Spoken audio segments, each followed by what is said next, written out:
Right before we started recording, Michael mentioned that as fun as the documentary stuff has been, it's nice to... why don't you just take that? Why do I have to tell people what you fucking said? Cold open.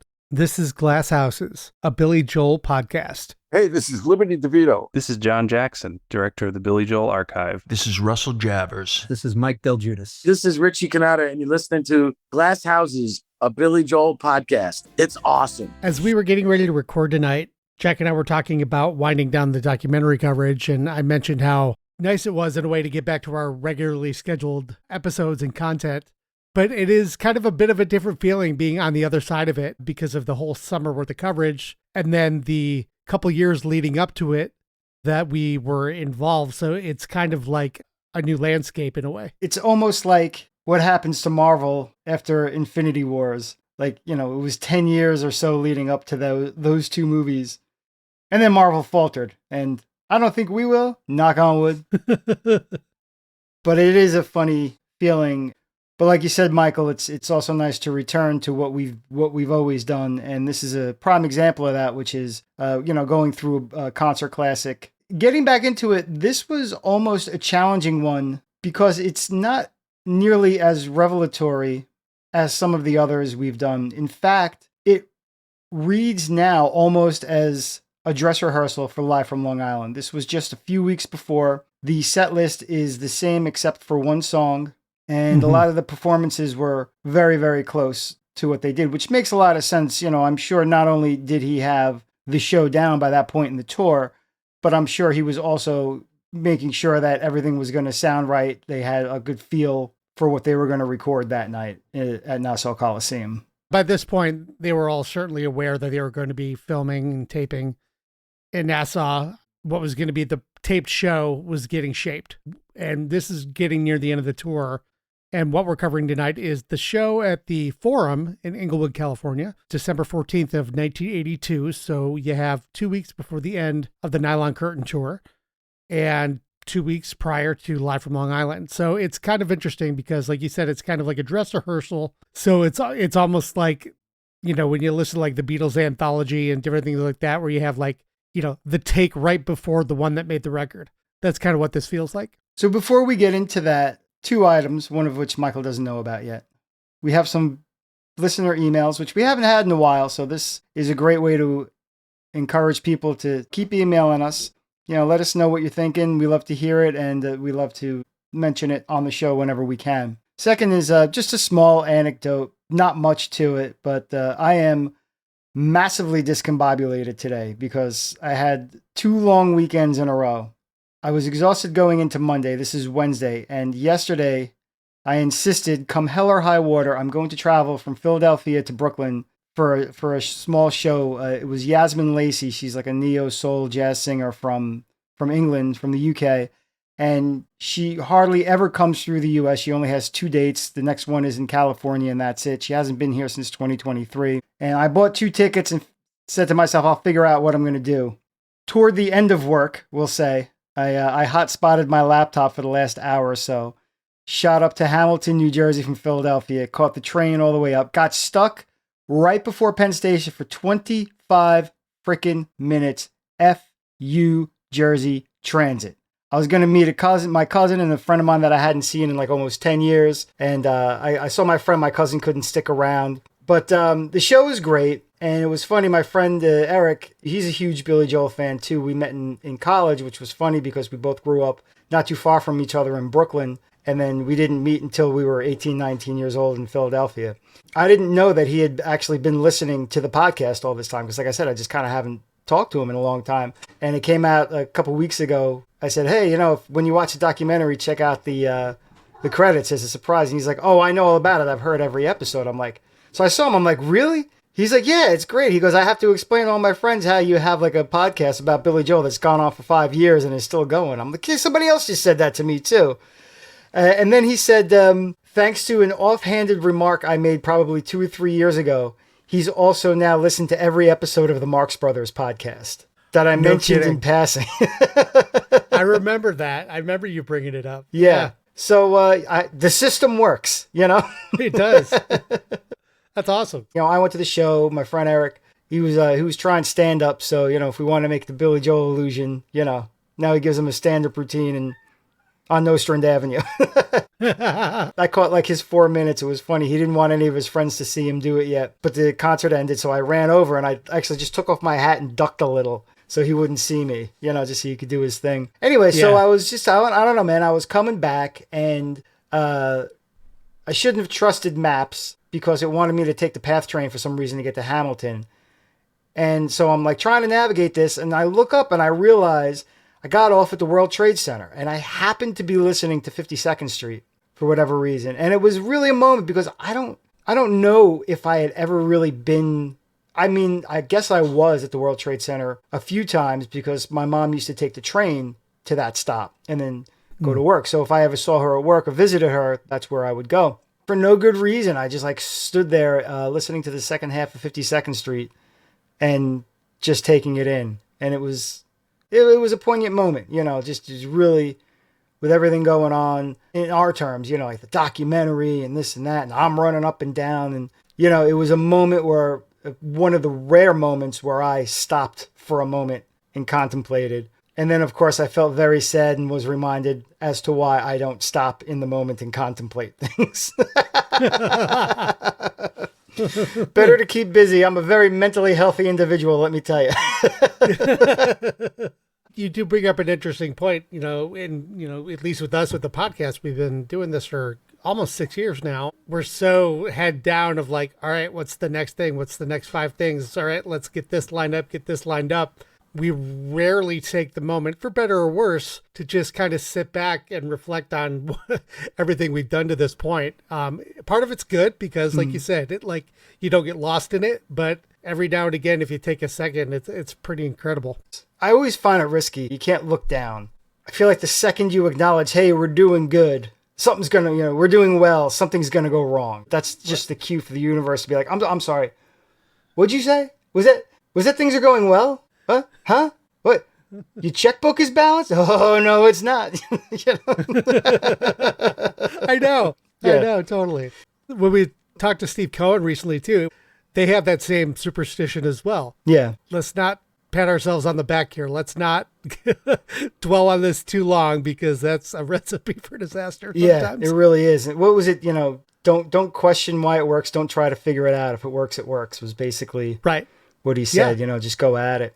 At some point I was like, this is so stupid. Why am I running all the way up to watch this woman perform? And it's like, you really remember in those moments, to me anyway, why live music is great. Because it was the person in the room. And even though she's not a superstar, it was like, oh, there she is. Oh, wow, I've only seen her in pictures and on record covers and things like that. And she's usually with a full band, and she just had a cat playing a Fender Rhodes with a Nord on top, and he was phenomenal. His name was Idris. I don't even think I got his last name. And I would love to interview him because apparently he just got the music like a week prior, and they had it out, and he did the whole set. It was just the two of them. Wow. But it's jazz, so it's like, you kind of get the head and you can run with it. But he did great. She sounded fantastic, and it was like, well, first of all, it was funny. Because I couldn't find anybody to go. A friend of mine was going to go, then he couldn't make it. And then I called everybody I knew in New York, and everybody was already busy that night. So I was like, well, I'll just go myself. And I'm standing there, and I thought to myself, it's a funny thing. Like, you're not lame when you go to a show like this by yourself. Like you're the dude that knows this artist, so you go to see them. And I look around and there's like 2 dudes just standing there, and I'm like, I'm thinking about it. I just turn around, I'm like, so we all just come by ourselves to this show? And they're like, yeah. And we all happen to be standing in the same spot, So That's we all funny. just BS for a little bit and then watch the show. And that, that was a lot of fun. And I just remember I specifically just found myself like swaying to it, like almost Stevie Wonder style, just really, really lost in it. And, it's in the same way I think that, we get our heads down when we're doing the podcast and you pop up and you realize why it's special. It's the same thing wherein you run around, and sometimes for me, it's like getting to the show is half the point, or half, more than half the battle. And you forget that it's like, wow, I am just sitting or standing for an hour or two and just like being in the moment. And what's funny is I don't stay in the moment. Like I still everything percolates. You know, I'm supposed to be, I'm gonna be producing like a couple tracks for somebody, and I'm just like digging Yasmin. I'm like, yeah, and like totally different styles, but it's like it's just getting my wheels turning about like how to approach these songs and stuff like that. Gets you inspired. Yeah. And I don't know. It was a wild night. It was a low key wild night because it made no sense. I got to Hamilton at 3:00, and it seemed like for whatever reason I could only get parking for 12 hours. I'm like, I'm not gonna, man. It's only $10, but like, can I get 6 hours, 4 hours for 5? Yeah. I got back 12 hours later. I got there at 3. I got there at 3 a.m. and hightailed it back to Philly. You know, and so I have no idea what day it is, but it was like just this tiny oasis. Like time just stood still in the middle of this whirlwind of events that I had put together for myself. When you texted me last night too, you gave me the quick and dirty version of your adventure, and I was like, these are the kind of moments in the middle of the grind that are just make it all okay. Yeah. You know what I mean? It's exhausting. The next morning you're like, ugh. But you know, that little adventure of fun in the middle of it all, to go see a show, to just like, you know what? Yep. I'm going to head up to the city myself. I'm going to see a show. It's going to be great. And just, I was feeling that adventure as you were, you know, going up there. It's cool. Yeah. So I guess that's a nice way, at least, to segue into this show, which again, in retrospect, kind of weird because we're reading it as, like we said, the dress rehearsal for Live from Long Island. And probably wasn't in that sense. Maybe it was a little. Maybe they were tweaking some stuff and really thinking about it. But it was pretty locked in. I mean, his set lists often are. But like the only difference is, you know, the last song, which I thought was an unusual encore for this one, was Say Goodbye to Hollywood, where, of course, for Live from Long Island, he did Souvenir. Yep. Yeah. And Hollywood has become the one song that he pulls out every now and again in the LA area shows. Oh, that makes a lot of sense, yeah. But this was like the last time he played it live until like the last 10 years or so. There was a huge gap.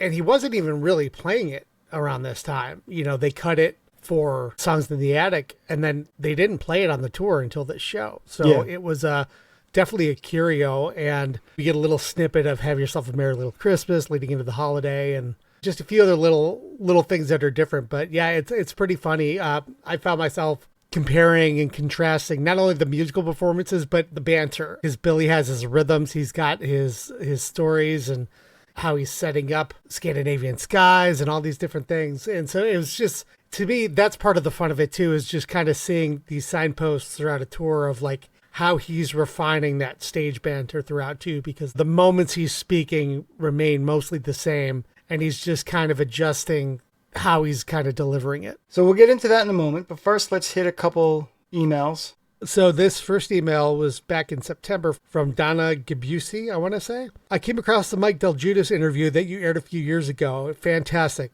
Loved it. Love Mike, and I'm a big fan. I drew his portrait. So that's cool. Yeah. Well, where's the portrait? We got to see the portrait now, Donna. Yeah, we'll have to respond to her and see if she can share it or send a link to it, because I'd like to see that for sure. And we got a couple emails from Sean Navis, Navis. He is starting from the beginning. Sean, first off, thank you. We get so much better. Hi guys, lifelong fan, new listener to the podcast. Went back to the first episode, and I'm going to have to work my way up through all or at least of them. Amazing. Kind of similar to you guys, I found Billy well into his career. Didn't listen to a lot of music as a kid apart from Sesame Street records, etc., and what my mom, Elvis and Neil Diamond, and my dad, country, listened to. This would be the late 70s. Heard kids at school talk about Billy Joel, didn't know his music. By the early 80s, I'd heard It Just May Be a Lunatic song on the radio a few times, and I heard My Life too. I probably knew it better as the theme song to Bosom Buddies. Anyhow, I saw part of the pressure video on Entertainment Tonight in 1982. And was fascinated. Heard Allentown on the radio and loved it. Then we finally got cable in 1982. We got HBO, and there was an amazing full page magazine ad for Live from Long Island. Saw it, was blown away, and I've been a mega fan since. I made a cassette tape of the show, watched easily a few dozen times, even stayed home for school twice to watch, and later bought the VHS and wore that out. Also bought An Innocent Man a month or so later when I saw an ad in the paper on sale for $6.88. Bought my first cassette. Wasn't prepared for the 50s and 60s doo-wop sounds, but it grew on me. Then I saw Tell Her About It on MTV, and there was no going back. Most teens in Wisconsin likely weren't into Billy or At least didn't admit to it, so I was an outlier. Worked at a record store in college and stayed late the night before Stormfront was released because the delivery truck was late and I wanted my copy on CD. Went to a shop as soon as it opened the day River of Dreams was released. First Billy show was summer of 1990 at Alpine Valley. Seen him 9 times overall. Nice. Had tickets to see him this spring, sadly canceled. Was hoping to take my kid for her first Billy Joel show. Alas. Looking forward to this journey with you guys. You may be right, I may be crazy, and you may hear from me a lot. Hope you don't mind. Viva Piano Man, Sean Navis, Milwaukee, Wisconsin. Well, we certainly don't mind. Keep them coming. No, absolutely. And it's been cool because actually he kind of went on a bit of a binge listen, it looks like, for a little bit. Yeah. Because he followed that up with an email with episode 3 as he dug into the Cold Spring Harbor episode from back in early 2020. Hey guys, just listened to the Cold Spring Harbor episode. Good insights. I have an original Family Productions pressing, but I've never listened to it knowing how sped up it is. Crazy to hear you play a couple of those original tracks. Have either of you ever heard a speed corrected version of the original? I have a bootleg version of it, and the sound is decent. Since I found it, I can't go back to the 1983 monstrosity. Total hatchet job. So I have my go-to version. It's out there if you want to hear it. Well worth having. Have there ever been talk of putting the original out speed corrected? I suppose as long as the ass hat Artie Rip is still around. And I want to just preface, we're reading an email. It's still around. We'll never get to it. I was thankful for the newly mixed tracks for the recent documentary, though. Those sound amazing, and it gives me hopes for that album to be revisited one day. Some terrific songs that deserve a better fate. I need to check out those demos you mentioned. I've heard some of them, but not in a while. Thanks for doing this episode. Looking forward to more. I have heard a few speed-corrected versions. I have one that I did based on a cassette copy of the Family Productions version, so that's pretty close. There's a cat named Jamie Tate who's a recording engineer and producer. He did a really, really great remaster and speed correction on the original that's floating around out there too. His is from a vinyl source and it sounds fantastic. So I would definitely recommend searching that out if you can find it. I think the documentary has actually really opened the discussion for Cold Spring Harbor getting another consideration finally. Our friend Brad Lee remixed almost half the record from the ground up just for this documentary and for the first time at the proper pitch. So I think they're finally seeing the potential, if that's the correct word. Yeah, and as we've said a few times recently, we've seen a lot of love for Cold Spring Harbor from younger fans who are coming in. They don't know necessarily what the hits were. Maybe they hear 1 or 2 songs on the radio, and like we would with older artists, we dive into the albums. And a lot of them have gravitated towards Cold Spring Harbor, which I've posited is that it's not a far cry from some of the confessional singers that are in pop music today. Sort of like a little more hushed, a little more bedroom produced. Obviously, the original has the orchestration, has things like that, but it still has that intimate feel. And Sean, I would say, man, spin that record anyway. It doesn't sound that horrible. It doesn't sound like Billy, certainly, in a couple spots, but it's a good listen in and of itself. And yeah, I know I've heard one before, but I never A-B'd it, so I was like, okay, cool, there's the speed corrected version, and there you have it. I remember a long time ago, there was like a bootleg you could buy on like Amazon on MP3. That's not there anymore, but obviously now they're up on YouTube and everything else, so they're out there. And we got at least one more from Sean, but we're going to read that next time. Somebody was kind enough to send us a press clipping from the UK from 1987. We'll get to that next episode as well. But we wanted to close it out, first with an apology. We're not always the best at responding to email, but this summer into fall has been crazier than even usual, I think, for both of us, both in the podcast and not at the podcast. But we're finally starting to catch up a little bit. So if it's taken us a while, we apologize. And big apology to this gentleman here who emailed us back August 21st. This looks like right before I came out to see you last. Yeah. So, and I don't think I've slept since then. So. Yeah, same here. So this email is from a guy named Scott James, and he emailed us about episode 141, which was the Last Played Shea documentary. And he says, guys, this is simply great stuff. Kudos and thanks. Episode description, a little typo, second to last paragraph. Soften, meant to be often, I'm guessing. You're probably right, and we will fix that. Enthralling, enjoying hearing some of my old studio buddies on the podcast. And this was from Scott James, who was the assistant engineer on the Innocent Man album. Yeah. He worked at A&R Recording. And so, Scott, we'd like to hear you on our podcast as well. We will be emailing you. Get ready to drudge up the notes and be hit with a barrage of nerdy, minutia questions. To which the answer often seems to be, who the hell remembers it was a blur? Right. Having to comp all those vocal tracks. I went back and found like our original one with Brett, and he just broke down like how that was done. You remember that? That's like I do. like a masterclass in there, as always. Mixing on the fly, it's such an art that doesn't really happen these days. You know, the fact that they're like, well, we got to free up some tracks, so we're going to bounce on this to a new track. I mean, that's when you had to be like really good the first time because there's no edit undo. All right, so that's it for our mailbag this time around.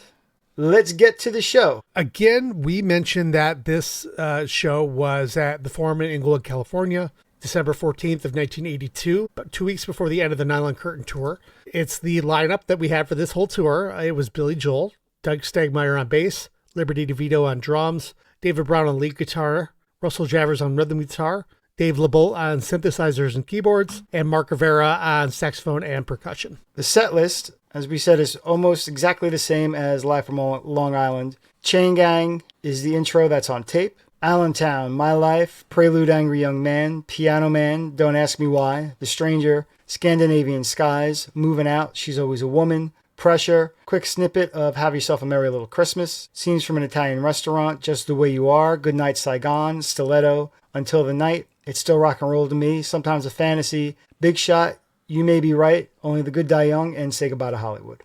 So this is a real audience recording. Oh, yeah. This makes it a little more of like, you know, an academic exercise. You can't really like ride around your car blasting this and have it sound right. What I liked about it, especially in contrast to Live from Long Island, was you get the cavernous sense of the arena. This probably gives you a better idea of what it actually sounds like, you know, because obviously they mix down Live from Long Island for home consumption. Right. And so there are times when like even just the bass just goes crazy. The low end goes, and I think that's more the microphone on the cassette recorder, but it's there somewhere. When Allentown starts throughout, the first thing you notice, to me anyway, is it's like a lot of these songs are like more thudding, I thought, than usual. Not in a bad way, just really like brute force kind of. And I think that's just the difference of hearing the bootleg, hearing it through a small microphone out in the house, not a board mix. I almost feel like I'm walking through the concourse and I can hear the show start and I'm like, oh shoot. Yeah. Gotta get Zip to my up, seat. hurry up. It really, yeah, exactly. You really feel like you're in the venue. Yeah, come on, man, hurry up. These whippets aren't going to do themselves. We got to get in there. Right, yeah. This is a pretty straightforward Allentown. I found it a little interesting just knowing that this was the Nylon Curtain Tour. So this was the opening song of the new album, opening the show. And I just thought at the end it sounded like there were some extra stomps on the drums, like he was maybe kind of hit the snare a couple extra times, and also like the clanging. There was a couple extra clangs at the end. Right. That's my my comic book guy minutia assessment of this song. Liberty goes into the My Life intro while the decay of the end of Allentown is still hanging over. And again, that might be something that happened in Long Island. They just cut around it, or you don't notice because you don't have that extra reverberation bouncing off the walls in the back. So we have a couple pieces of lore here, I guess we would say. First, he says, "Hi, Mom," at the beginning. And it is confirmed later that his mom is at the show. Rosalind is at the show. We also have that mystery riff. Yeah. We hear now, on the new Live from Long Island. And I guess it was just a song that never came to be.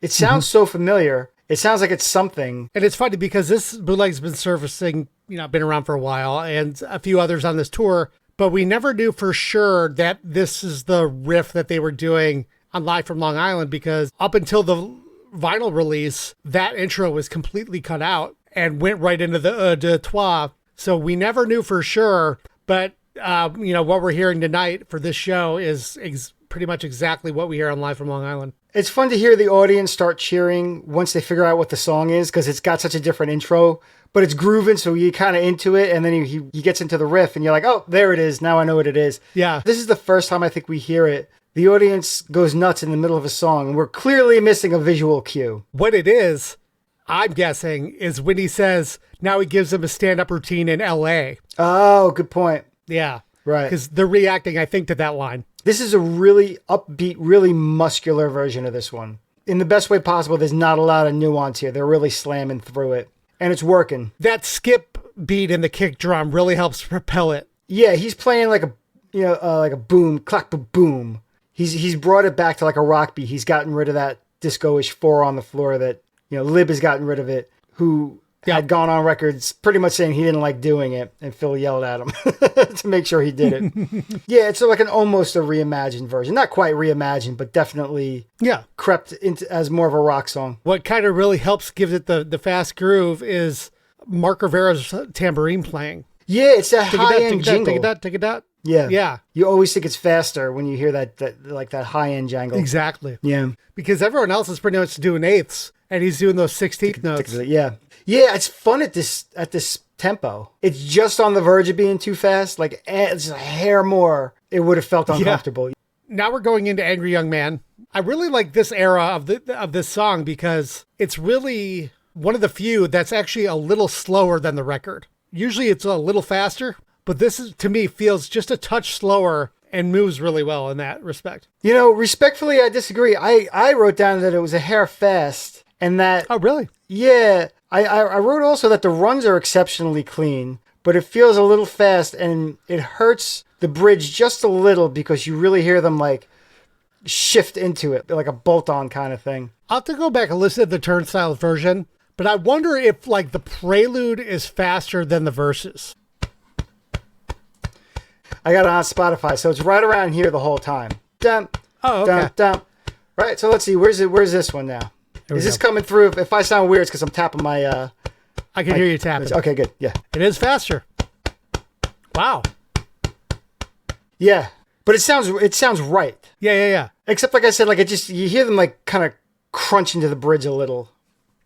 Mm-hmm. And it's funny, we know that he wrote so much of Glass Houses to be played in an arena, and that songs like Summer Highland Falls, which were concert staples for a very long time, fell out of the set list, we think, in part at least, because they didn't sound right in the stadium. Like, when we heard Summer Highland Falls, the first MSG show, it was like, wow, this is really getting eaten up by the room. But this one, for as big and as loud and as crazy as it can get, it doesn't necessarily work exceptionally well in an arena. It doesn't fill the room the way like Big Shot does, or like sometimes a Fantasy. Sure. And this is also one where they're cheering something we don't know what it is. That's what's kind of funny about some of these, where it's like you're just outside of the joke. You're like, what's going on over there? I was almost surprised that he hasn't spoken yet. He's on his 3rd song now. He's done the 1-2 punch. He's now into an epic, and he hasn't addressed the audience. He will right after this. Right. When does he first talk on Live from Long Island? Same spot. He doesn't speak to the crowd till 15 minutes into the show, which is pretty interesting, actually. Yeah. This is the spot of the show where Billy acknowledges his mom in the crowd. Did they bring her out, or I wonder, did she live in California at the time? I'm curious what the deal was. I mean, she could have been out visiting. Yeah, certainly. Yeah, it's funny. I was wondering how much banter we were going to get. And he goes into this whole thing because he's going to go into Piano Man. I can't quite make out what he's saying, but he says something to the effect of like, I wrote this when I was playing in this place. It was a toilet. He refers to it as a toilet. He goes, but I had to pay the rent. And then he goes into Piano Man. Yeah, I think he mentions like it's in the Wilshire district, so he kind of gives a little triangulation of where the place was. So yeah, and this is the only city he could really do that when he's setting up Piano Man. And this is a pretty down the middle Piano Man. There's a little bit of extra accordion. Vocally, he puts a little flourish on the la-di-das. As he does sometimes, he puts like a slightly different like counter melody on the. I guess it's not a counter melody because it's not 2 melodies at once, but it's like that melodic variation he likes to put in. Yeah. Like it would sound like a harmony part, but that it's just him is the best way I think to put it. I really actually do like the accordion for being a synth. It's got a nice sound. This is a big arrangement and it's really working for me. Like you would think that this song would get lost if it's played heavy and made to fill an arena, but it definitely works. And then you have David and Russell playing 12-string acoustic guitars, really giving that mandolin effect, which is nice. So now we're getting into Don't Ask Me Why. And this is when he introduces the road crew, the Gay Caballeros. He says something else in like some soft, funny voice at the beginning. Some of that gets lost in the boominess of this bootleg. One thing that's a little different from like Live from Long Island on this, though, is like, you've got the Liberty kick drum intro with the shakers or the maracas, and it's just that with the crowd clapping. Here, Billy actually noodles a little bit while Liberty's playing the intro. Yeah, he plays like this almost flamenco thing which Yeah. stands in such stark contrast to the song because the song is very circular. It doesn't like peak. There's no real tension in the music. And this is like all tension. This is like all rising, like almost not resolving kind of chords. Yeah. Also, Liberty, like he keeps stopping the bass drum. So he's got everybody like clapping along for the clave. 1, 2, 3, 2. And then he'll stop. And then he'll start again, and everybody stops with him. And I was a little bummed that Billy stops his noodling and the band stops and then he counts it in. I was like, oh man, I really wanted to hear him resolve it into. I know. Like just lead those chords into Don't Have Ask a Me Why. segue into it. And from there it's it's Don't Ask Me Why. Harmonies sound great. Sounds like Doug to me. I guess it's Doug because we know Doug could sound like Billy. And Right. Billy usually harmonized with himself on record because I was about to say, that's the advantage of not using studio musicians. One benefit would be that when you do the harmonies live, they're really going to sound like the record. Right. But then again, it's probably not Russell or whoever Russell else. has a super distinct voice. Yeah. Feeling like it's Doug, which is interesting because like if he's doing that harmony on Live from Long Island, it's super buried in the mix. So I didn't even notice it there. And he really goes right into The Stranger from that. I think we take it for granted on Live from Long Island because obviously, they could chop out whatever they wanted. They left a lot of the banter in the new release, but things could have been however they were. So it's very pensive, very interesting coming out of Don't Ask Me Why. Like the most lighthearted to probably, I don't know, could we say this is like his psychologically, his darkest song? It's up there, if not, yeah. I mean, what else would it be? You could put maybe Laura, but that's not like... Yeah, no, I think this has a beat. Yeah, this is like looking into the evil of your soul, kind of. Of yourself, yeah. Yeah. Exactly. Yeah, that whistling is out of control though, man. Every time you hear it, you gotta be like, dude, he was doing that live. I can't whistle, but like, I know people that like try to do it. It's not easy. He's got such great tone. Yeah. Every time I hear this live, I'm just blown away with what a great live song it is. And how important the organ is on it. You don't always realize that. Yeah. Now, going into Scandinavian Skies, we get almost the same banter that we get live from Long Island about how he's not going to play the whole album. It's a little expanded here. He goes into a little more about like people that do it, and he gives like a scenario. And I'm really wondering who was doing it at this point. Because certainly, I think when we were coming up, Michael, that wasn't a thing. I don't ever remember that being a thing with bands that we were coming up with. I have a feeling it's coming out of progressive rock. I'll bet you like Yes did all of Close to the Edge because it's 3 songs. They come out, they do. I know Jethro Tull did it on Passion Play, that they played the whole album. Those kind of artists, I mean, it lends itself to that because those albums are like suites. They really lend themselves to be, played in its entirety together. Yeah, you couldn't see Elvis Costello coming out and doing like this year's Model all the way through. Yeah. It was funny when I saw Yasmin Lacey, she started with like one of her older songs, and she said specifically, I like to start with an old one. I hate when people come out and the first songs from the album you haven't heard yet. And you're like, what the hell is this? Something to that effect. She was more classy than me. That'd be how Billy says it. Yeah, right? Yeah, so this time he really leads the crowd into this stuff about, we're not going to play the whole new album. That way we can get to the old stuff. And it's that comedian's sort of timing and sense of segue. Yeah. He leads it in such a way that it elicits like huge applause. It's not that amazing of a statement, but it feels like it with the way he set it up. Like you said, he expands it here on Live from Island. It's where he says, you go to live shows and be like, yeah, that's cool, but what about the old stuff? Yeah. The way he says his delivery, it's like this slyness a little bit. This version is 1, not too different from Live from Long Island, and 2, neither of those are very different from the record, which is notable because this was the famed studio as an instrument album. And he's got like a ton of synthesizers back there now. But, doing the marching band drums, doing the field drums live. I think, like I said, for Nylon Curtain, it was like when I heard the outtakes of like Lucy in the Sky with Diamonds, you realize that like, there was a lot of studio work on Sgt. Pepper's, but a lot of it was just playing a crazy 2-handed dark chord on a harpsichord that made that effect. And maybe they put a little echo on it, but it was still a well-chosen chord. And that's a lot of what you hear on this. It's like it is replicable live because a lot of it is use of harmony, not use of backwards something or a ton of reverb that you couldn't get live at that time. I think it might have been one of our first conversations with Russell. We talked about Live from Long Island just a little bit, this tour in particular, And I mentioned how it was a cool moment that him and David Brown, on this song were playing snare drums. he made some comment to the effect, he's like, it's not like we were playing anything complicated. Like, yeah, of course, I can play this. I know rhythm. It's not hard. Yeah. But it still created a cool moment. Probably helps that he plays rhythm guitar and it was just one thing playing it over and over again that you can just get into it. Right. Know. But yeah, doing it in sync with somebody else and getting the dynamics. And what I like about that, though, it's like, there's no guitars on the song. Mm-hmm. So instead of having them either go off stage or something I hate even more is noodling to a song that doesn't need it. Yeah, they have them filling out the percussion. And it's not only gives an audio effect, but it really makes for a nice visual on the stage.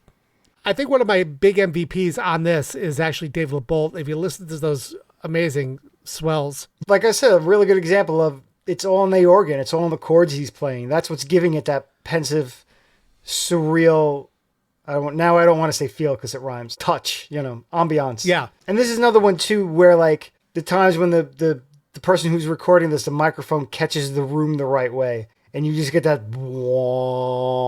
it's like either the shrooms are kicking in or like, you're really getting the sense of what it's like to be in the room. Interesting, like overtone. That's just kind of like enveloping you. And this is great because it lets Liberty riff off those field drums for his fills in this song. Like that makes a big difference. Yeah. We're getting into Moving Out here, making a lot of comparisons to Live from Long Island because it's the signpost of this tour. So we're referencing that a lot. And it's the one that we've all known since 1983.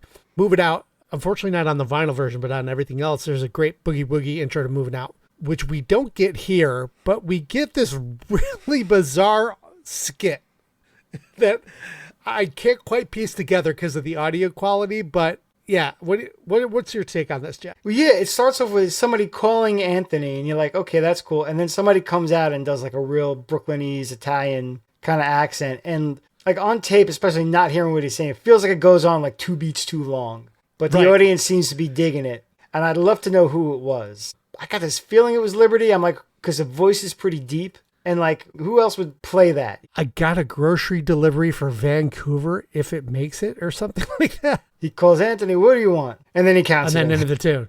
But they knew what it was when he said Anthony, obviously. Yeah, so even just him saying Anthony, right. that signaled a good chunk of the crowd that knew the tune. Yeah, once again, this is up a tick from the album, but this is always a little fast in concert, and it just works better that way. It's another one where the rhythm kind of almost breaks when he goes into the coda. Like, do you feel like a slight reset? It doesn't flow right into it. It kind of like has like a split second of a hard stop. Do you ever do like when you're playing and you're in, and then like you move your body and now you're in a different position, Yeah. Playing drums. By the way, I love that ending to Moving Out, where he's just singing that. Again, a very big drop in dynamics, song to song. Yeah, going into Always a Woman. This song, I thought, works surprisingly well in a big room.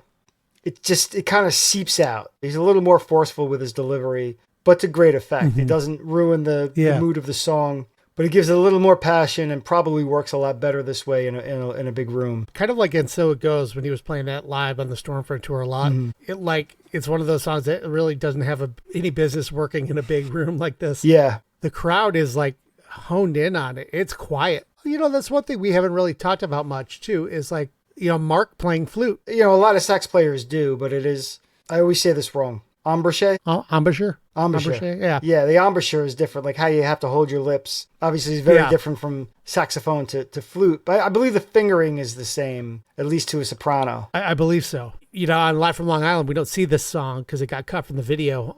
So we never, until way, way, way, way later, we don't actually see Mark Rivera playing flute live. So it's kind of nice to hear it here. Yeah, it works really well. Yeah, again, Billy does that thing where he sings what could be a harmony line in a spot or two as a little vocal variation. As well as that works, he whiplashes. It's the only way to refer to it. He whiplashes into pressure from this, and it's like jumping into a cold pool in the middle of the summer.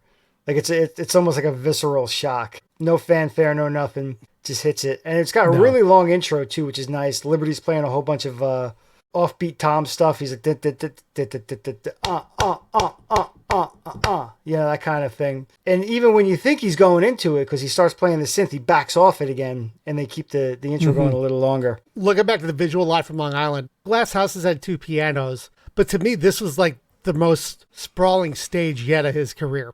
Them vamping is giving Billy the chance to make his way over to the Yamaha CP80 position without having to rush to it. He's taken on a lot of vocal affectations later on. This one, obviously, because I would say obviously because it's a new song, or I would imagine because it's a new song, he's playing it pretty close to the record. So going into scenes from Italian Restaurant, we get Billy's snippet of Have Yourself a Merry Little Christmas, which has been quite a trend of his during December shows. And it actually kind of segues pretty nicely into scenes. Yeah, this is one, unlike Don't Ask Me Why, he doesn't do a hard reset and then go into it. He wanders into it. He's also really hamming it up vocally this time around. Just one thing I'm noticing during the intro is I think they're doing the same setup with the checkered table where the band toasts the crowd. Because it's not exactly the same spot, but just after it, you get the crowd cheering again. And other than that, it's scenes and it's Just the Way You Are, and they played pretty close to the record. It's surprising that 2 ballads in a row work. I think Scenes is tricky like that because it's got that big rockin' part in the middle, but it begins and ends as a ballad, so you're still coming out of a ballad into a ballad because he pretty much goes right into Just the Way You Are. I don't think there's a tape splice or anything like that, because on the record, obviously, it's reverse. It's Just the Way You Are and then Scenes, and then here he reverses it. But I guess it works because you're coming off Pressure, then you have a little bit of a ballad, at least the beginning of it, then you have some rock, and then I guess like it's a long ballad if you want to think of it that way, because it's the end of Scenes and then all of Just the Way You Are as a ballad. If I remember for the visual correctly, yeah, he finishes the song and then the lights kind of go down a little bit and he just quietly while the crowd's still cheering, makes his way over to the Fender Rhodes, and then they just go right into it. I'm impressed with Just the Way You Are here, and thinking back to Piano Man as well, with how well Liberty's brush works on these arena shows. So before Billy begins Goodnight Saigon, he dedicates it to a friend that's in the audience. But artistically, what's significant here is the piano part he's playing beforehand. It's not noodling as we often hear him do. This is Simple Gifts by Aaron Copland, which is derived from like a shaker hymn. I find it really interesting that this comes before Goodnight Saigon. Comes after 2 love songs. It's like you have Pressure, which is, this sort of existential angst, but not existential angst like The Stranger. It's a little trivial in a weird way, Pressure. You know what I mean? Like it's all, this could be taken care of. You can go on a retreat and alleviate the pressure. And then you got Scenes from an Italian Restaurant, which is a beautiful, beautiful love story. But, again, it's not life or death, certainly. And then Just the Way You Are, he's real happy, like really sitting in them. And so you get to like Simple Gifts, and it's the gift to be simple, gift to be free, gift to come down where we ought to be, and when we find ourselves in the place just right, we'll be in the valley of love and delight. When true simplicity is gained, to bow and to bend we shan't be ashamed. Turn, some valley of love and delight. It's that juxtaposition of like, talking about this idyllic, humble, simple life, and then talking about war. I run the risk of sounding ignorant, but there is that facet of, we went to Vietnam with like the most technologically advanced weapons of the day, and they were so often used on peasants and farmers and, if you will, simple folk. It's very poignant. It's very telling that he precedes it with that. And maybe this was off the cuff. And if it was, I think it's even more brilliant because he did something that we can make that connection to. That's real artistry when you start thinking about like, why does anybody write a song? Why does anybody listen to music? Why do we have to make it? What's burning inside you? Why do you have to do it that way? Why can't you just say something? I'll go off on this a little because I had read something just recently about how much more literal, at least, films are becoming, where it's like everything just has to be spelled out. Well, you can't do this because of that, or blah, blah, blah, blah, blah. And it's that abstraction that you're just making a point through juxtaposition. You're almost saying, like, I don't know why, but this goes with this. You figure it out. Like, I'm telling you this works. A good artist just does it, and the audience gets the idea. You can't always explain it perfectly. Like, I can't make an argument in a debate class about why Yeah. this is the thing. It just is. That's a great observation. Well, thank you, sir. Billy gives it a little personal touch here too, as well, because he dedicates the song to his friend Bob, who lives out in L.A. Did he say he was in the Marine Corps? I couldn't Fought catch in it. It was Vietnam? hard to hear. Yeah, but a friend of his who lived there, who fought in Vietnam, that was a really nice personal touch as well there. It's also very heartwarming to know that, like, a guy like him, even after the mega success, he still maintains friendships with, a lot of people he came up with and grew up with. And in true Billy fashion, there's no effing around on Goodnight Saigon. There's no mugging for Yeah. anything. There's like just a little bit extra drums, but not like fills. It's like they're a little more charging at times. Just like an extra bass drum hit to make like the heartbeat bass drum, like instead of just boom. And then, speaking of juxtaposition, he goes right from this to stiletto and just starts cracking wise. Like as soon as the moment of Goodnight Saigon is done, he's like, all right, now. Yeah. Here's the song they call this my male chauvinist song. he's like, everyone has met at least one bitch in their life or something along those lines. He's like, but the story is not about that woman. It's about the asshole who loves it or something like that. This gets tricky now that we know how closely this is related to Elizabeth, and they are now divorced, and he's really going at it. Yeah. And there's some piano tinkling at the top of it, some vocalizations and stuff in the middle. I'd love to hear some other iterations of stiletto live, especially on this run, because by the time we get to Live from Long Island, we get that extended David Brown solo. And it's here, but it's not nearly as long or pronounced. Like that's where he's got like the song breaks down, he's got some vocalizations, the guitar comes in, but it's more like a little bit of a noodle almost around those vocals. Yeah. But it's really nice how he kicks back in after that breakdown. I mentioned before that, like, going into the coda of Moving Out was a little janky. One of the transitions in Angry Young Man was a little blocky, but that was just just kicks it back into the song from the spare part. Yeah, they're getting a little bit of that call and response going, and Liberty's adding a little bit more to the kick drum than he typically does, too. And it goes immediately back into the verse, too. So we get one more from the B-side of 52nd Street. We get Until the Night, just as we do on Live from Long Island. And then we get the rock block. To be honest, like they're great renditions. There's just not too much to say about them because they're very similar to Live from Long Island, because it's not about, at this point, it's not about like instrumental flights of fancy. It's about playing the crowd more than it is your instrument almost. And, yeah, it's just there. I would say on Until the Night, he really leans into the vocals. Still Rock and Roll to Me has a nice bluesy intro. And the solo at the end of Fantasy is not too long. But it goes Until the Night. That's the last big epic. Kind of goes right into the bluesy intro. Still Rock and Roll to Me. Sometimes a Fantasy. And Big Shot. We hear a lot of cheers on Big Shot. We're going to assume that he's running around the stage, as was his wont at the time. We're going to have a link to this in the show notes. And the version we're using is courtesy of Activer Music, who has provided a lot of great audio. So check out their channel. They've got just a ton of great cleaned up live recordings and things like that. So this is where we're listening to this from. The best thing to do is after this, just go listen to this whole show for sure. And that leaves Say Goodbye to Hollywood as the unusual closer, but not unusual given his location out in LA.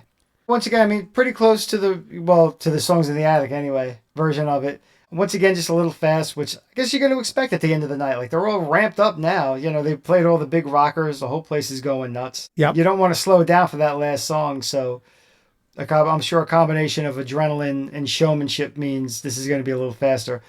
And this is another one to me, like, is just on the cusp of too fast. You can always push the tempo a little and it works. You get to a certain point, the singer's rushing the lyrics and the phrasing just doesn't work anymore. In this case, though, it's right where it needs to be, just enough to like have a sense of excitement to it. What's actually really special about this too is just the proximity of other live performances. He played it a little on the Glass Houses tour, and prior to this, last played it at Sparks, which is really exciting. So we're actually gonna, sounds like likely be getting that next year. So we'll keep an eye out for that, and we're gonna do a lot of coverage for it. But after this Forum show of December of 1982 here, we don't get another live performance of Say Goodbye to Hollywood for almost another 20 years. So the next live performance of it is at the Irvine Auditorium in Philly, November of 2001. The Irvine Auditorium? Yeah, that's what it says here. That's a... And then a pair of shows in 2014. Actually, you have 3 shows in 2014 at the Hollywood Bowl. So it really doesn't really return back to Setlist until 2014, which is, yeah, what was this thing at the... Yeah, I'll be Irvine damned. Well, this Auditorium? is... It's on the UPenn campus. It's like almost like a This- church. It's like an old performance venue. Let me see what the capacity is. Yeah, and there's 6 songs listed. So what is this? Yeah, Billy 1,200 Joel. person, 1,260. Yeah, it had to have been some sort of event he was at. Yeah, because this is off cycle too. Yeah. But there's 6 songs listed at the end of 2001. Not counting that, we go from December of 1982 here all the way to May of 2014 at the Hollywood Bowl between performances of it. So you've got 32 years essentially between this and when it started popping back up in set lists, which is pretty amazing. Even without tapping it out, I'm going to say it's certainly a few ticks faster than Attic, like for sure. Yeah. It's nice though because it feels like a youthful song. Like it sounds almost immature in a good way. Like they're just like kids banging it out in the garage. Right. Yeah. And those words go, but they got him sitting with his back to the wall. Like it's satisfying to hear it get spit out that quickly. Yeah. It kind of works. He's really just riding the rhythm with the consonants there. Yeah. Yeah. But, pretty fun though to end it with something unique Yeah. for this tour. Exactly. And that does bring us to the end of the show. So give it a listen. Let us know what you think of this one. I'm interested in people that don't know Live from Long Island Back and Forth, how they feel about this one. And also, of course, people that do. Did you find little nuggets in there that we missed where we're just like, yeah, this is pretty much Live from Long Island and, But actually, yeah, minute marker 36:39. I'd love to have a board tape of this just to kind of get a little more inside some of the banter that it's hard to pick up on. Yeah. But to me, these are fun to listen to, not because of necessarily what they are in this moment, but like where they are in the context of the tour. We started in September or so. You had just under 30 shows on the Nylon Curtain Tour, which was by all intents and purposes a very short tour, which is too bad because I've said it before and I'll say it again. It's such a great stage. Yeah. So I wish they would have toured this a little longer. My hunch is that they didn't want to overextend Billy while he's still, hands recovering from the motorcycle accident early in the year. So it was probably wise to do a shorter tour. And they certainly made up for it with An Innocent Man. Yeah, absolutely. No doubt. Yeah. But I just love seeing where a tour started, where we are in the middle of the tour, where we are at the end of the tour. So it's fun to see, some of these shows along the way in the context of a tour and seeing how the songs and the arrangements, because a lot of the songs too, well, they may not change a ton within a tour. The tour has a very distinct version a lot of times. Like sometimes a fantasy is done a very specific way on the Nylon Curtain Tour. Yeah. Where by the time you get to An Innocent Man, they really sound and feel super different. And so, like I said, let's see what you guys think of it. Send us an email, glasshousespodcast@gmail.com, or find us on the socials, Glass Houses, a Billy Joel podcast, or join our Discord server. What the hell? It's free. We've got a lot of discussion going on about Billy Joel stuff, a lot of collectors in the group, a lot of sports fans. I see a lot of discussions today. This is October 8th when we're recording this. The Tigers beating the Mariners and the ALDS to tie up the series. So there's a lot of chatter going on with that right now. A lot of other music. Billy is the connective tissue, but there's a lot of other bands and artists that we all are into. So it's a cool way to talk about that and also get hip to some other artists as well. Yeah. And when you're done checking us out everywhere, please, if you wouldn't mind, take a minute, give us a 5-star rating and or positive review on the podcast platform of your choice. Every 5-star rating and positive review is a message to the almighty algorithms that we are a podcast of merit. So hopefully we'll be introduced to more potential listeners on the front page of your aforementioned podcast platform of choice. So it's a fast, easy, and free way to support the podcast. And as we are getting ready to finish out 2025, great year with the documentary, We got a lot of fun stuff coming up as we get into 2026. I feel like we're just getting started in a lot of ways. I'm looking forward to it. But until then, we'll see you soon. We'll see you soon, guys. Thanks.